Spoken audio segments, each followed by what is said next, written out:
Halo Bapak Ibu semuanya, apa kabarnya? Semoga kabar Bapak Ibu guru dimanapun berada tetap sehat-sehat semuanya. Terkhusus buat Bapak Ibu guru yang mau mengikuti pretest PPG. Terkhusus juga buat Bapak Ibu guru yang mengajar mata pelajaran bahasa Indonesia. Di sini saya buatkan soal-soal tentang pretest PPG ya. Selamat belajar ya Bapak Ibu. Kita lihat soal yang pertama. Soal pertama itu capaian pembelajarannya tentang menguasai konten materi pembelajaran sebagai pendidik di bidang bahasa dan sastra Indonesia. Indikatornya indikator esensialnya menganalisis ragam pemakaian bahasa dalam dialog. Kita lihat soal pertama. Soal yang pertama itu mengenai ada teks di sini ya Bapak Ibu ya. Mari kita sama-sama membaca. Bacalah dengan cermat teks dialog singkat berikut ini. Kita lihat ya. Yang pertama, teksnya. Sejauh mana Kementerian Pendidikan sudah mengantisipasi terjadinya kebocoran soal UNAS? Yang kedua, di samping melalui pengawasan yang ketat selama penyusunan dan pencetakan, pendistribusian soal juga dikawal oleh sejumlah pihak, termasuk petugas dari kepolisian. Dialog di atas menggunakan bahasa Indonesia ragam: A. Santai, B. Akrab, C. Informal, D. Non-formal, E. Formal.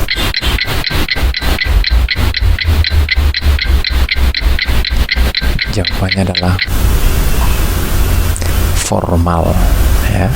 Kita lihat pembahasannya Bapak Ibu. Ragam bahasa formal adalah ragam bahasa yang memiliki ciri sebagai berikut. Yang pertama, menggunakan gramatikal secara eksplisit dan konsisten. Yang kedua, menggunakan imbuhan secara lengkap. Yang ketiga, menggunakan kata ganti resmi. Yang keempat, menggunakan kata baku. Yang kelima, menggunakan ejaan yang disempurnakan. Dan yang keenam, menghindari unsur kedaerahan. Itu dia pembahasannya. Kita lanjut soal yang kedua. Kita lihat capaian pembelajarannya: menguasai konten materi pembelajaran sebagai pendidik di bidang bahasa dan sastra Indonesia. Indikatornya menganalisis aliran linguistik dalam pembelajaran. Kita lihat soalnya. Seorang guru menggunakan pendekatan pembelajaran bahasa tertentu dengan anggapan bahwa memperoleh bahasa itu terjadi melalui pengkondisian atau pembiasaan. Anggapan guru itu didasari oleh paham aliran linguistik yang lazim disebut teori: A. Nativisme, B. Behaviorisme, C. Interaksionisme, D. Kognitivisme, E. Naturalisme.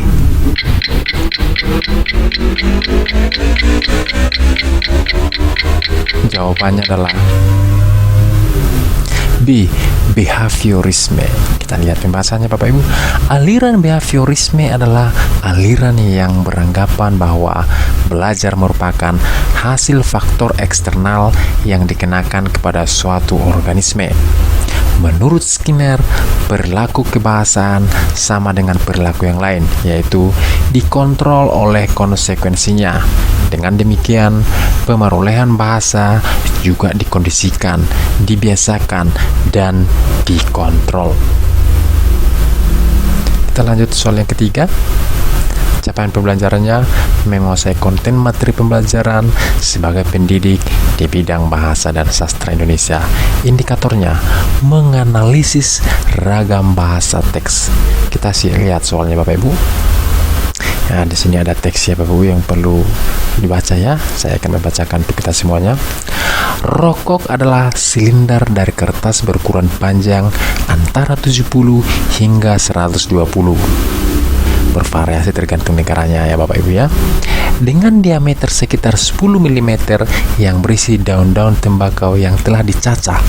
Rokok dibakar pada salah satu ujungnya dan dibiarkan membara agar asapnya dapat dihirup lewat mulut atau ujung lainnya.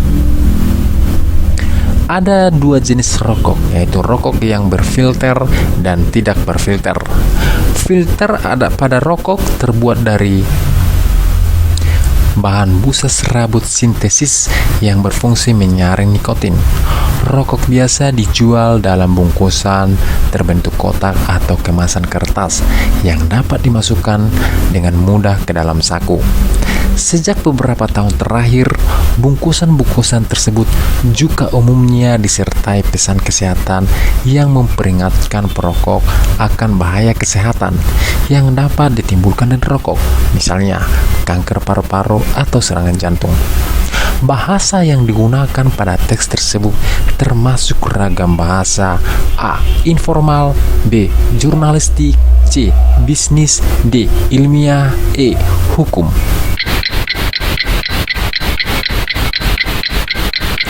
Jawabannya adalah ilmiah. Kita lihat pembahasannya Bapak Ibu. Ragam bahasa ilmiah adalah ragam bahasa yang memiliki ciri-ciri sebagai berikut. Yang pertama, menggunakan kata atau istilah non-figuratif. Nomor 2, menggunakan kalimat-kalimat efektif. Yang ketiga, menghindari bentuk persona atau pengakuan dengan tujuan untuk menjaga objektivitas. Yang keempat, mengutamakan keterpaduan dan keruntutan isi. Kita lanjut soal yang berikutnya. Capaian pembelajarannya: menguasai konten materi pembelajaran sebagai pendidik di bidang bahasa dan sastra Indonesia. Indikatornya: menganalisis struktur pola kalimat. Kita lihat soalnya Bapak Ibu ya. Berikut ini adalah kalimat yang berpola S, P, dan PEL. Apakah A. Jabatan itu membutuhkan kompetensi kepemimpinan tinggi? Apakah B. Semua pihak menghendaki jabatan itu? C. Jabatan itu menjadi rebutan antar departemen? D. Orang itu sudah lama menduduki jabatan itu? E. Pada dasarnya jabatan itu kekuasaan. Jawabannya adalah C. Jabatan itu menjadi rebutan antar departemen. Kita lihat pembahasannya. Kalimat tersebut berpola S, P, dan PEL dengan rincian sebagai berikut. Jabatan itu adalah subjek, menjadi rebutan adalah predikat, antar departemen adalah pelengkap. Untuk membedakan antara objek dengan pelengkap, berikut adalah ciri-ciri objek. Yang pertama, letaknya selalu setengah langsung predikatnya. Yang kedua, objek biasanya berupa nomina atau frasa nominal. Yang ketiga, selain satuan berupa nomina atau frase nominal, konstituen objek dapat pula berupa klausa. Yang keempat, dapat diganti dengan pronominalnya. Yang kelima, objek pada kalimat aktif transitif akan menjadi subjek jika kalimat itu dipastikan, ya. Sedangkan ciri-ciri pelengkap: yang pertama, berwujud frase nominal, frase verbal, frase adjektif, frase preposisional atau klausa. Yang kedua, berada langsung di belakang predikat jika tak ada objek dan di belakang objek kalau unsur ini hadir. Yang ketiga, tak dapat menjadi subjek akibat penafsiran kalimat. Yang keempat, tak dapat digantikannya kecuali dalam kombinasi preposisi selain di, ke, dari, dan akan.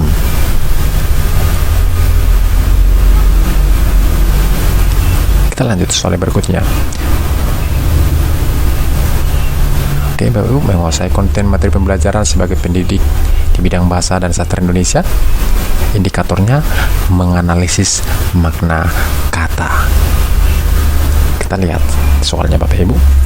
Afiks atau imbuhan yang digunakan dalam kata berikut ini memiliki makna gramatikal lebih dari satu. Apakah A. beristri, B. merumput, C. pembohong, D. meteran, E. jauhi.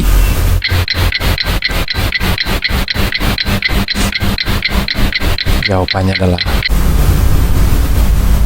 pembohong. Kita lihat pembahasannya Pak Ibu ya. Dalam KBBI, gramatikal diartikan sesuai dengan tata bahasa. Makna gramatikal ditentukan oleh perubahan kata karena proses afikasi, reduplikasi, komposisi, atau kalimatisasi. Makna dari gramatikal sendiri adalah kata yang berubah-ubah sesuai dengan konteks atau berkenaan dengan situasinya, yaitu tempat, waktu, dan lingkungan penggunaan bahasa.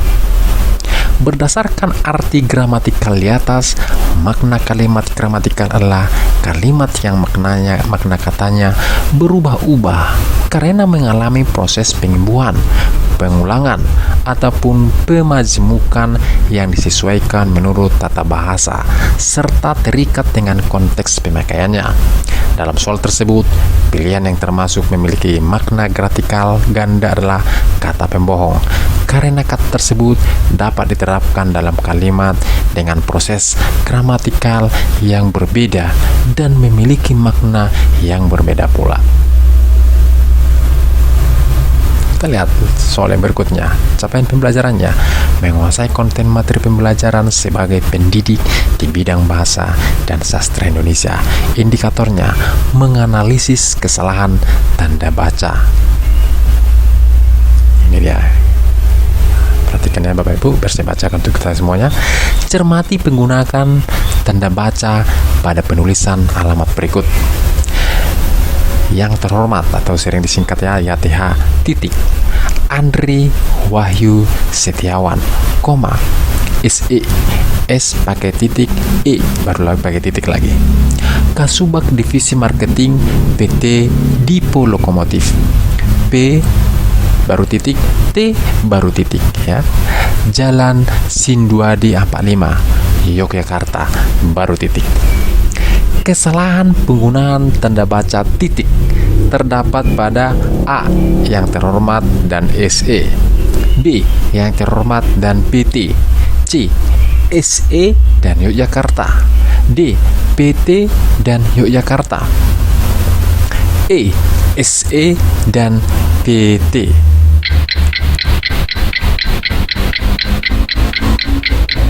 Jawabannya adalah yang D ya, P titik T titik dan Yogyakarta titik. Itu dia Bapak Ibu ya. Kita lihat pembahasannya. Berikut pembahasan tiap opsi jawaban. Yang A, singkatan yang terdiri atas huruf awal setiap kata yang bukan nama diri ditulis dengan huruf kapital tanpa tanda titik, misalnya PT atau perseroan terbatas, koma SD sekolah dasar, koma MK Mahkamah Konstitusi. Untuk penulisan gelar menggunakan titik, misalnya S titik E atau S titik B D baru titik ya. Yang B, singkatan satu atau dua kata yang dibuat dengan dua huruf ditulis seperti AN atau atas nama, UB untuk beliau, SD sampai dengan ya Bapak ya. Kita lihat yang C, singkatan satu atau dua huruf kata ditulis seperti contoh berikut ini. YTH yang terhormat ya, TN Tuan, SDR saudara, DKK dan kawan-kawan ya. Yang D, setiap larik dalam alamat surat tidak diakhiri tanda baca apapun. Penulisan yang benar adalah YTH atau yang terhormat titik Andri Wahyu Setiawan, koma S E, S pakai titik baru E pakai titik lagi. Kasubag Divisi Marketing PT titik Dipo Lokomotif, Jalan Sinduadi 45, Yogyakarta. Penulisan PT dan Yogyakarta tidak menggunakan titik, sehingga opsi yang benar adalah D. Kita lanjut soal berikutnya. Capaian pembelajarannya: menguasai konten materi pembelajaran sebagai pendidik di bidang bahasa dan sastra Indonesia. Indikatornya menganalisis kesalahan penulisan kata. Kita lihat soalnya Bapak Ibu. Bacalah dengan cermat dua kalimat berikut ini. Surat kabar itu ditaruh di rak buku yang ada di ruang publik. Majalah Holistika dan Fenomena juga ada di antaranya. Kesalahan penulisan kata terjadi pada kata A. Surat kabar, dan rak buku. B. Surat kabar, dan ruang publik. C. Rak buku, dan ruang publik. D. Ruang publik dan holistika. E. Holistika dan fenomena. Jawabannya adalah A. Surat kabar, dan rak buku. Kita lihat pembahasannya. Sesuai pedoman ejaan umum ejaan bahasa Indonesia, bentuk ulang gabungan kata ditulis dengan mengulangi unsur pertama dari gabungan kata tersebut. Contohnya, surat kabar, surat kabar, kapal barang, rak buku. Dengan demikian, penulisan bentuk ulang gabungan kata surat kabar, dan rak buku adalah salah. Ya. Kita lanjut soal berikutnya. Capaian pembelajarannya: menguasai konten materi pembelajaran sebagai pendidik di bidang bahasa dan sastra Indonesia. Indikatornya: menganalisis pemakaian kata yang tidak tepat. Ini dia soalnya Bapak Ibu. Di dalam kalimat berikut ini terdapat ketidaktepatan penggunaan kata. Apakah A. Setelah melakukan pengujian hasil, tim akan menjaga stabilitas tegangan dan sistem kontrol alat. B. Setelah melakukan pengujian hasil, tim akan menjaga stabilitas terhadap tegangan dan sistem kontrol alat. C. Setelah pengujian hasil dilakukan, tim akan melakukan stabilisasi tegangan dan sistem kontrol alat. D. Setelah melakukan pengujian hasil, tim akan mengatur stabilitas tegangan dan sistem kontrol alat. Dan E. Stabilitas tegangan dan alat kontrol dilakukan setelah melakukan pengujian hasil. Jawabannya adalah B. Setelah melakukan pengujian hasil, tim akan menjaga stabilitas terhadap tegangan dan sistem kontrol alat. Kita lihat pembahasannya. Hadirnya kata terhadap di dalam kalimat tersebut karena kata terhadap merupakan kata depan untuk menandai arah kepada lawan, sehingga penggunaan kata tersebut di dalam kalimat tersebut tidak tepat. Kita lanjut soal berikutnya. Menguasai konten materi pembelajaran sebagai pendidik di bidang bahasa dan sastra Indonesia. Itu dia capaian pembelajarannya. Indikatornya: menganalisis kesalahan kalimat yang tidak paralel. Kalimat berikut ini merupakan bagian dari sebuah paragraf panjang. Bacalah dengan cermat. Setiap harinya dia keluar masuk hutan untuk merumput serta merawat dan menanam pohon.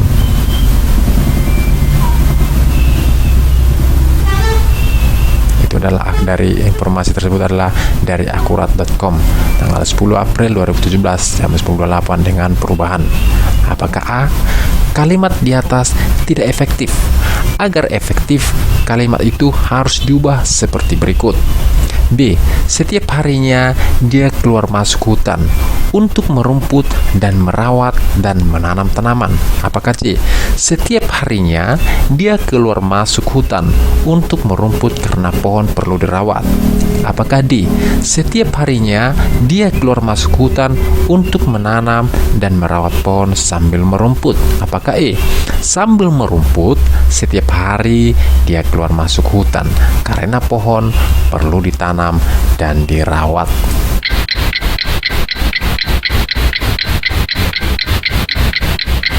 Jawabannya adalah C.